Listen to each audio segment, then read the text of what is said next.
అందరికీ నమస్కారం. ఈరోజు నవేంద్ర ఎంఆర్పిఎస్ ఆధ్వర్యంలో నెల్లూరు కేంద్రంగా నవేంద్ర ఎంఆర్పిఎస్ రాష్ట్ర సదస్సును ఏర్పాటు చేయడం జరిగింది. ఈ రాష్ట్ర సదస్సు ముఖ్య ఉద్దేశం 3 అంశాల మీద మేము భవిష్యత్ ఉద్యమ కార్యాచరణ ఈ రాష్ట్ర ప్రభుత్వం మీద ప్రకటించబోతా ఉన్నాము. నవేంద్ర ఎంఆర్పిఎస్ గతంలో షెడ్యూల్ కులాల రిజర్వేషన్ వర్గీకరణ అంశం మీద పోరాటం చేసి, ఒక పక్కన షెడ్యూల్ కులాల రిజర్వేషన్ వర్గీకరణ మీద పోరాటం చేస్తూనే షెడ్యూల్ కులాల్లో ఉండబడే చెప్పులు కుట్టే మాదిగలకి, డప్పులు కుట్టే మాదిగలకి పింఛన్ల కోసం బలమైన పోరాటం చేసి ఈరోజు రాష్ట్ర వ్యాప్తంగా అన్ని జిల్లాల్లో 79,000 మందికి పింఛన్లు సాధించిన చరిత్ర నవేంద్ర ఎంఆర్పిఎస్ ఉందన్న విషయాన్ని మీ దృష్టికి తీసుకొస్తా ఉన్నాను. అదేవిధంగా నవేంద్ర ఎంఆర్పిఎస్ ఒక వర్గీకరణ కోసమే పోరాటం చేయకుండా ఎస్సీ కార్పొరేషన్లో గతంలో మాదిగల వాటా కోసం ఎస్సీ కార్పొరేషన్లో మా బడ్జెట్ మాకు కేటాయించని చెప్పేసి ప్రతి జిల్లాలో ఉండబడే ఎస్సీ కార్పొరేషన్ ముట్టడి చేయడం కాకుండా రాష్ట్ర ఎస్సీ కార్పొరేషన్ ముట్టడి చేసి షెడ్యూల్ కులాల్లో ఉండబడే మాదిగల వాటాన్ని సాధించిన చరిత్ర నవేంద్ర ఎంఆర్పిఎస్ అనే విషయాన్ని ఈ సందర్భంగా మేము గుర్తు చేస్తా ఉన్నాం. వర్గీకరణ సమస్య మాకు కొంత పరిష్కారం అయినప్పుడు కూడా వర్గీకరణ తర్వాత, ఆ సమస్య పరిష్కారం తర్వాత అనేక సమస్యల మీద ఈ రాష్ట్రంలో, మరి ముఖ్యంగా ఎస్సీ, ఎస్టీ, బీసీ, ముస్లిం మైనారిటీ, పేదవర్గాల సమస్యల మీద మేము భవిష్యత్తు ఉద్యమ కార్యాచరణ చేయబోతాం. మరి ముఖ్యంగా దీంట్లో ప్రధానంగా ఈరోజు ప్రభుత్వ మెడికల్ కాలేజీల ప్రైవేటీకరణ. ప్రభుత్వ మెడికల్ కాలేజీ ప్రైవేటీకరణ జరిగితే పూర్తిగా నష్టపోయే వర్గాలు ముందు షెడ్యూల్ కులాలు, షెడ్యూల్ తెగలు, బీసీ కులాలు, ముస్లిం మైనారిటీ కులాలు, పేద వర్గాలు.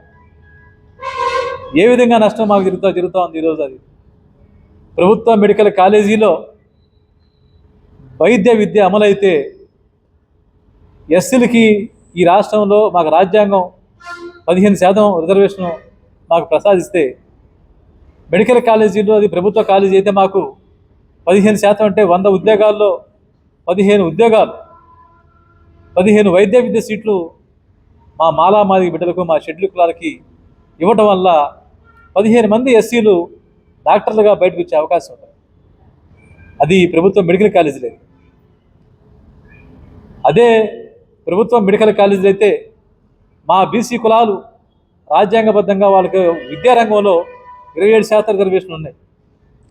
మెడికల్ కాలేజీలు ప్రభుత్వ రంగంలో ఉంటే 100కి 27 మంది మా బీసీ విద్యార్థులు డాక్టర్లుగా బయటకు వచ్చే అవకాశం ఉంది. అదేవిధంగా షెడ్యూల్ ట్రైబ్స్ మా గిరిజనులు 6.5% వాళ్ళకి రిజర్వేషన్ ఇచ్చారు. అదే ప్రభుత్వ మెడికల్ కాలేజీ అమలైతే ప్రభుత్వ మెడికల్ కాలేజీలో మా చదువుకున్న మా గిరిజన విద్యార్థులు 100లో 6 మంది డాక్టర్లుగా బయటకు వచ్చే అవకాశం ఉంది. ఈ అవకాశాన్ని మొత్తం కూడా నువ్వు కొల్లగొడుతూ ఎస్సీ, ఎస్టీ, బీసీ వర్గాల మొత్తాన్ని కూడా వైద్య విద్యను వాళ్ళకు దూరం చేసి ఈరోజు రాష్ట్ర ముఖ్యమంత్రి చంద్రబాబు నాయుడు గారు ప్రభుత్వ మెడికల్ కాలేజీ మొత్తం తీసుకెళ్ళి ప్రైవేట్ మెడికల్ కాలేజీ చేయడం అంటే, ప్రైవేట్ రంగానికి అప్పచెప్పడం అంటే, ఏదైతే పీపీపీ పద్ధతి ఉందో, ప్రభుత్వ ప్రైవేటు పార్ట్నర్షిప్ ఏదైతే ఉందో, దీనివల్ల ఈ వర్గాల బిడ్డల మొత్తం కూడా విద్యా వైద్యను దూరం చేసే కుట్రగానే మేము భావిస్తూ ఉన్నాం. దాన్ని ఖచ్చితంగా ప్రజాక్షేత్రంలో భవిష్యత్తు కాలంలో ఉద్యమం ద్వారా మేము ఎదుర్కొంటాం. రెండో అంశం ఈరోజు రోడ్ల మీద ఎవరైతే రాష్ట్ర వ్యాప్తంగా రోడ్ల మీద తోపుడు బళ్ళు ద్వారా, బంకుల ద్వారా ఎవరైతే జీవనాధారం చేసుకొని బతుకుతూ ఉన్నారో పేద వర్గాలు, రోడ్ల మీద బతికే కులాలు మొత్తం కూడా పేద కులాలే. ఎస్సీలు, ఎస్టీలు, బీసీలు, ముస్లిం మైనార్టీలు, అగ్రకులాలు ఉన్న పేదలు కూడా రోడ్ల మీద బతుకుతూ ఉంటాయి. ఈరోజు ప్రభుత్వం రోడ్లు బాగు చేస్తామని వంకతోనో, లేదా కాలువలు బాగు చేస్తామని వంకతోనో, కాలువలో నీళ్లు సరిగ్గా పోవడం వంకతోనో వాళ్ళ జీవనాధారాన్ని ఈరోజు నిర్దాక్షిణ్యంగా తీసివేస్తూ ఉన్నారు. నిన్న మొన్న విశాఖపట్నంలో చూసాం. 100 మంది పేదల రోడ్ల మీద బతుకుతూ ఉంటే వాళ్ళ బంకుల్ని తీసిపడేశారు, వాళ్ళ బళ్ళు లాగేసి పడేశారు.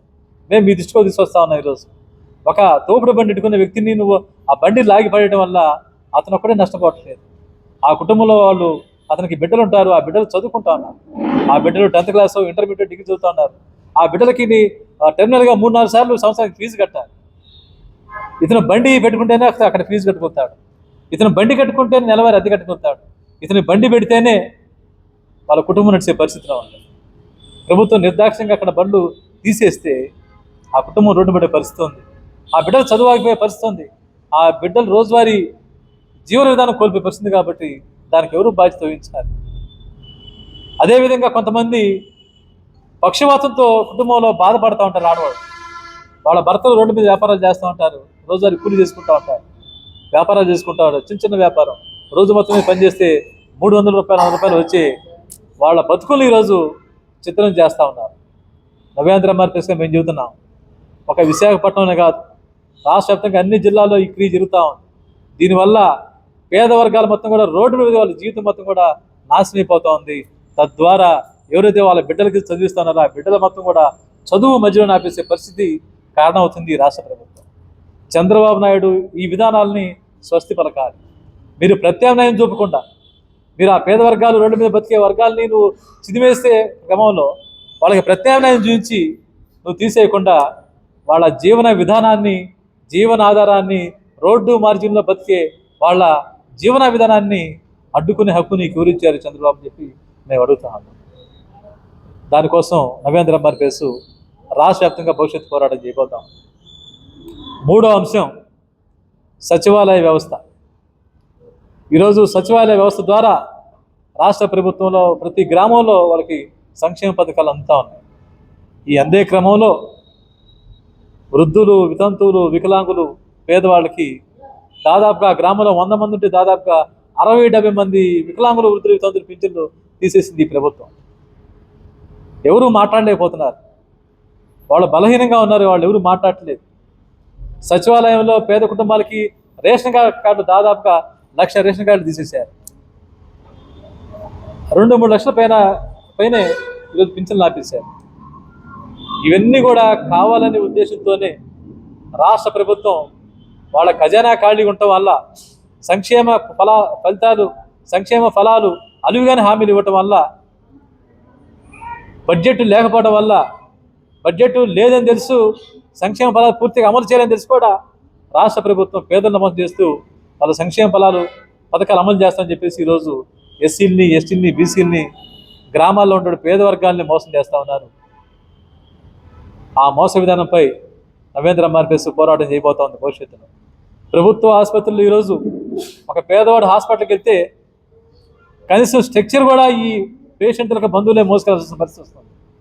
ఒక పేషెంట్కి ఆక్సిజన్ అవసరం అయితే, ఆ పేషెంట్కి ఆక్సిజన్ అయితే ఆ వెంటిలేటర్ పెట్టాల్సి ఉంటే ఆల్రెడీ హాస్పిటల్లో ఆ వెంటిలేటర్ మీద పేషెంట్ ఒక అర్థం చనిపోతే కానీ ఇతను పెట్టే పరిస్థితి లేదు. ఎవరు కూడా ప్రశ్నించట్లేదు. పేద వర్గాల పట్ల ఎవరు మాట్లాడట్లేదు.